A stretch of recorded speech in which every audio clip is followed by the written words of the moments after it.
நீங்க சொன்னீங்க இல்லையா, முதல் நாள் வந்து ஆலோசனை கூட்டம் முடிகிறது. ஆலோசனை கூட்டம் முடிந்த பிறகு அப்போதைய முதலமைச்சர், முன்னாள் முதலமைச்சர் திமுக தலைவர் ஸ்டாலினை அவரை இல்லத்துல சந்திச்சு பேசுறாங்க. அப்போது செய்தி என்னவாக வெளியே பகிரப்படுகிறது அப்படின்னா, திருமாவளவன் முதலமைச்சர் வேட்பாளர், திமுக ஆதரவோட அதிமுக ஆட்சி அமைக்க, அதுல திருமாவளவன் முதல்வராக இருப்பாரு, அமைச்சரவையில அதிமுக இருப்பாங்க, அதுக்கான டீல் அதைத்தான் பேசிட்டு இருக்காங்க அப்படின்ற செய்திகள் பரவாயில்ல எல்லா இடத்துலையும் பேசப்பட்டது. சில மூத்த பத்திரிகையாளர்கள் செய்திகளாக அவங்க பதிவுகளை கோலப்பன் போட்டிருந்தாரு. அப்புறம் நாளிதழ்களையும் செய்தியா வெளியே வந்தது. அங்க உண்மையிலேயே என்னதான் நடந்தது? இல்ல, அது நீங்க சொல்றது வந்து உயர்நிலை கூட்டம் முடிந்தவொடனே எங்களுடைய கருத்துக்களை பரிமாறதான் சென்றார். இப்போ நேற்று அண்ணன் சி.வி. சண்முகம் அதை உடைச்சி பேசிக்க, கோலப்பன் அவர்கள் எழுத்தாளரும் ஊடகவியலாளர் ஒரு ட்வீட் போட்டது பிறகு அது பெரிய பேசும் பொருளாச்சு. எனக்கும் தகவல் கிடைச்சிது. அவர் ட்வீட் போட்டார். அது முதல் நாள் திருமாவளவனுமே எனக்கு இந்த மாதிரி ஒரு செய்தி வந்தது, நண்பர் மூலமாக வந்தது, நட்போட்டாரத்து மூலமாக வந்ததுனாரு.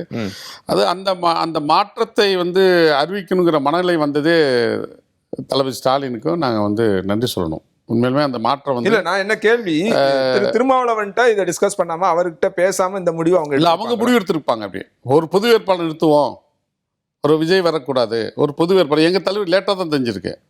அவர் என்ன சொல்றது, ஒரு நண்பர் மூலமாக எனக்கு நட்பு ரீதியான ஒரு தகவல் கிடச்சின்னு அவங்க ப்ரொமோட் பண்ணதுக்கு ஒன்று அறிவிச்சிருக்கணும் உடனே. இல்ல, அது எப்படி சாத்தியமா இருக்கும்னு நினைக்கிறீங்க? இப்ப நீங்க ஏன் சாத்தியம் இல்ல, நீங்க முதலமைச்சர் வேட்பாளர்னு முடிவு பண்றோம் அப்படின்னா உங்களோட விருப்பத்தை நாங்க கேட்க, அதான் சொல்றேன், உங்க விருப்பத்தை கேட்காம அவங்களுக்குள்ளே டிஸ்கஷன் பண்ணியிருக்காங்க. லேட்டாக கிடைச்சிருக்கு தலைவருக்கு. அவங்க லேட்டாக எங்களுக்கு தகவல் கிடைக்கிறப்ப நாங்கள் கடிதம் கொடுத்துட்டோம். காலந்தாழ்வு தான் இது காரணம். ஒன்றும் முன்கூட்டியே தெரிஞ்சிருந்தால் அது தலைவர் கன்சல்ட் பண்ணியிருப்பார். இதே உயர்நிலை கூட்டத்தை கூட்டிருப்பாரு, அல்லது வந்து அதுக்கான ஒரு செய்தியாளர் சந்திச்சு அறிவிப்பு செஞ்சிருப்பாரு.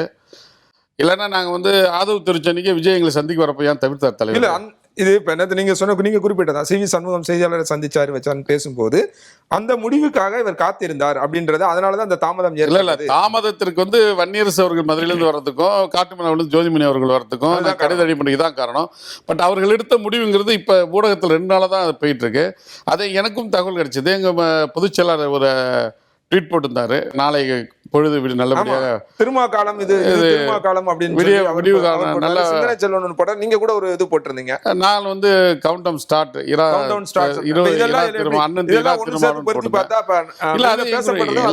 ஒண்ணுதானே அப்படிதான் தகவல் கிடைச்சதானே போட்டோம். ஒரு தொண்டனுக்கு கருத்து சுதந்திரம் இருக்கிறோம், என்ன வேணா சொல்றோம். அதுல என்ன உண்மையோ நெகட்டிவோ அது நாங்க போட்ட பதிவானது நீங்க உண்மையா இருக்கா இல்லையா? இல்ல, ரொம்ப அடிப்படையான கேள்வி. இப்ப உங்களுக்கு ஒரு தகவல் கிடைச்சிருக்கு, இப்ப திரு வன்னியரசுக்கு ஒரு தகவல் கிடைச்சிருக்கு, திரு சிந்தனை செல்வனுக்கு தகவல் கிடைச்சு அவங்க ட்வீட் போடுறாங்க அப்படின்னா குறைஞ்சபட்சம் தலைவர் அணுக முடியாத தலைவர் கிடையாது. அப்படின்னும் போது தலைவர்கிட்ட இந்த மாதிரி ஒரு தகவல் இருக்க உண்மையான நீங்க உறுதி. நானே ஒரு சிந்தனை போட்ட ட்வீட்டையோ வன்னி போட்ட ட்வீட்டையும் பார்த்து தான் என்ன ஒரு இதாக போட்டிருக்கேன், அதில் ஏதோ ஒரு உள்ளார்ந்த ஒரு அர்த்தம் இருக்குன்னு தான் நான் விசாரித்து பார்க்கறதுல இந்த தகவல் கிடைச்சிது. அப்போ நம்மளும் நம்மளோட எதிர்பார்ப்பு நீண்ட கால கோரிக்கை.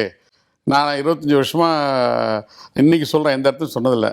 நான் காலணி அணியிறதை விட்டது சமூக மாற்றமும் கட்சி என்றாலும் ஒரு நாள் அதிகாரத்துக்கு வரணும்னு ஒரு ஆசை எனக்கு. அந்த ஆசை வந்து நிறைவேறும்னு விரும்பினேன். அதுவும் காணல் நீராக கனவு தான் காணும் போல இருக்குது. அந்த ஒரு வாய்ப்பு அமைஞ்சிருந்தால் நாட்டு மக்கள் நல்ல தீர்ப்பு கொடுத்திருப்பார்கள், வரவேற்றிருப்பார்கள். எனக்கு இது என்னுடைய தனிப்பட்ட கருத்து. இந்த செய்தி விஜய்க்கே தெரிந்திருந்தால் முன்மொழிஞ்சிருப்பார்.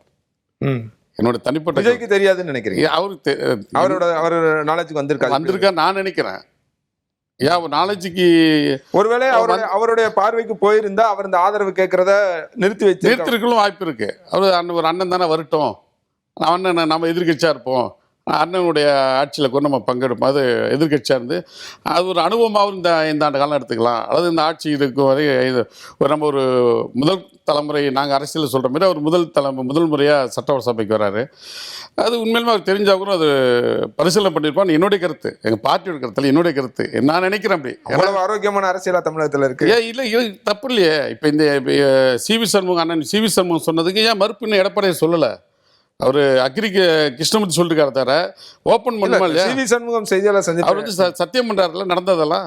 ஆமா, சி.வி. சண்முகம் என்ன மேல சத்தியம் பண்றாருல. அப்ப இந்த மாதிரியான கருத்து பரிமாற்றம் நடந்திருக்கு. ஒரு தலித் பிரதிநிதியா இருக்கிற ஒடுக்கப்பட்ட மக்களுக்கு தன் வாழ்வை பொது வேட்பாளர் அவரை முதலமைச்சரா நிறுத்த அந்த மனநிலை மாற்றத்தை உண்டாக்குது. அது எங்க தலைவர் அன்றே சொன்னார் 30 ஆண்டுகளுக்கு முன்பு. இன்று என் மீது கல்லெறிகிறவர்கள் நாளை மலர் பூ கொண்டு எறிவார்கள். அந்த மாற்றம் வந்திருக்கு. போன தடவை தேர்தலில் பொது தொகுதியில் 2 தொகுதி ஜெயிச்சிருக்கோம், வெற்றி பெற்றிருக்கோம். இப்போ 2 பொது தொகுதி வாங்கியிருக்கோம். சொற்ப ஓட்டில் தான் ஒரு தொகுதி போச்சு, இன்னொரு தொகுதி கம்மியாக இப்போ அதிகமான ரீடிங்கில் தோல்வி வரும். அது எங்களுக்கு தோல்வி, வெற்றி தோல்வி எங்களுக்கு அது பெரிய விஷயமே இல்லை.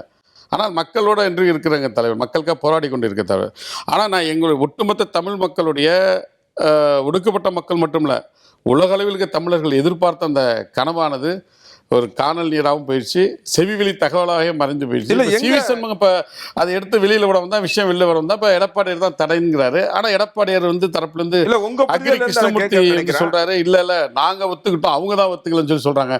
அப்ப அவங்களுக்குள்ளே அதுதான் நான் கேட்க வரேன். அவங்களுக்குள்ள ஒரு எந்த சிக்கலை எந்த இடத்துல வெளிப்படுத்த இது இது தோல்வி அடைஞ்சது? எந்த இடத்துல இது நகராம போய்விட்டது? என் பார்வையில் இந்த சாதியம் தான், இல்ல சாதியம்ன்றது புரியுது, சாதியம் தான். அது வந்து பெரியார் மண்ணுங்கிற சொல்றோம், பிரச்சா அம்பேத்கர் கொள்கை விதைக்கப்பட்டு இருக்குது. எல்லாருமே பெரியார் திடல் போகிறோம், அம்பேத்கர் மணிமண்டபம் போகிறோம், சாதி ஒழிப்புங்கிறோம், சமூக நீதிங்கிறோம். ஆனால் அந்த சமூக நீதி வந்து தமிழ்நாட்டில் நடைமுறைப்படுத்துறதுக்கு ஒரு தலைவர் ப்ரொமோட் பண்ணுகிறாரு, இன்னொரு கட்சி தலைவர் வந்து அவங்களுக்குள்ளே இருக்கிற அதிகார பசியில் வந்து தடுத்துருக்காங்க. அது மக்கள் தான் தீர்ப்பு சொல்லணும், மக்கள் தான் அதை உன்னிப்பாக கவனிச்சிட்டு இருக்காங்க. அது காலம் கனியும், இப்பவும் சொல்கிறேங்க, காலம் கண்டிப்பாக கனியும். என்றேன்னு ஒரு நாள் தலைவர் எழுச்சி தமிழ் தமிழ்நாடு தலைமை இருக்கின்ற காலம் வரும், மக்கள் அங்கீகரிக்கிற காலம். ஒன்றுமே இல்லாமல் ஒரு ரிசர்வ் தொகுதியில் தான் நிற்கணும், பொது தொகுதி கேட்கக்கூடாதுன்னு சொன்ன காலம்லாம் இது அம்மையார் ஜெயலலிதா தலைவர் கலைஞர் சொன்ன காலம்லாம் மாறி பொது தொகுதி அவர்களே கொடுத்தார்கள். பொது தொகுதியில் நின்னா ஜெயிப்பாங்களா அப்படிங்கிறத இப்போ பொது தொகுதியில் 2 தொகுதி ஜெயிச்சிருக்கோம். சட்டமன்றத்தில் எங்களுடைய சட்டமன்ற உறுப்பினர் 100% வருகை பதிவேடு, 100% எங்களுடைய கோரிக்கைகள் பூரா முதல்வர் ஸ்டாலினை வந்து நிறைவேற்றிருக்காரு, மக்கள் அங்கீகரிச்சிருக்காங்க. இன்று வந்து எந்த நோக்கத்துடன் அவர்கள் முன்மொழிந்தார்களோ அது எனக்கு தெரியாது. ஆனால் ஒரு நல்ல முடிவெடுத்ததை நீ பேசும் பொருளாக இன்றைக்கி வந்து ஒரு முதலமைச்சர் கேண்டிடேட்டாக ப்ரொமோட் பண்ணுற அளவுக்கு எங்கள் தலைவரை அங்கீகரிக்க வந்ததே பெரிய மாற்றம் தான். ஆனால் அந்த அங்கீகரித்து அலங்கரிக்கிற அந்த இருக்கையில் அலங்கரிக்க வேண்டிய காலம் வரும், அதை நீங்கள் எல்லாம் பார்க்க தான் போகிறோம்.